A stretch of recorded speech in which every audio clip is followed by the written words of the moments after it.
I think it's time that we get real about the fact that everything that happens outside of the bedroom can have a massive impact on how you feel about getting down and dirty with your partner. Yesterday, I came across a video that was talking about how women feel that when they are taking on the main responsibility of household labour, like doing the washing, the cleaning, all of that horrible stuff, they feel less sexually attractive and desirable of their partner.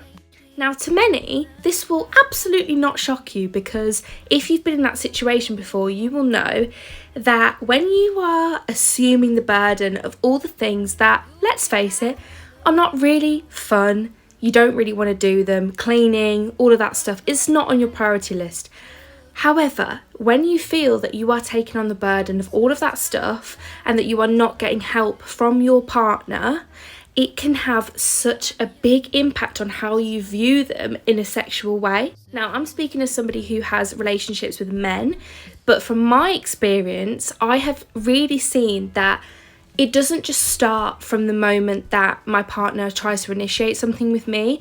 Dependent on how I've been with them throughout the day, or what help they've given me, you know, how they've spoken to me, how much we've had contact in the day, all of these little things contribute to, I guess, how willing and up for it I am for any sort of sexual contact. It really does make sense when you think about it. If you think about a partnership, you think about when you're giving yourself to someone in a sexual way, you want to feel safe and you want to feel able to relax and kind of not think about all the things of the day and all of this. But if you feel you are not getting support from your partner in all the other aspects of your life, how are you supposed to relax? How are you supposed to put that resentment aside and get your head into the zone of being intimate with them?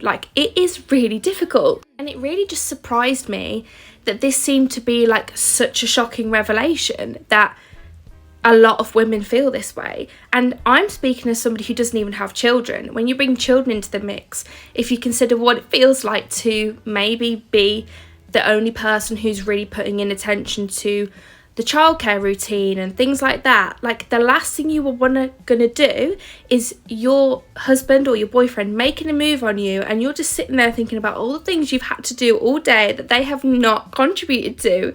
Now, I'm absolutely not saying that this is across the board. This is not an issue that I am tarnishing all men with. I am just saying that I think when it comes down to considering why maybe your partner is not as receptive to sex as you would want them to be, or you expected them to be, or how they have been in the past, you need to think about all of the things that have led up to that moment.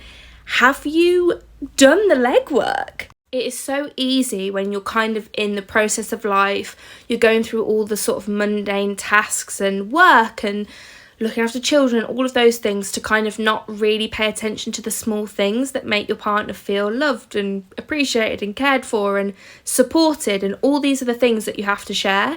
And I feel like people really, really don't think about that, how that impacts a sex life. And the truth is, it really does.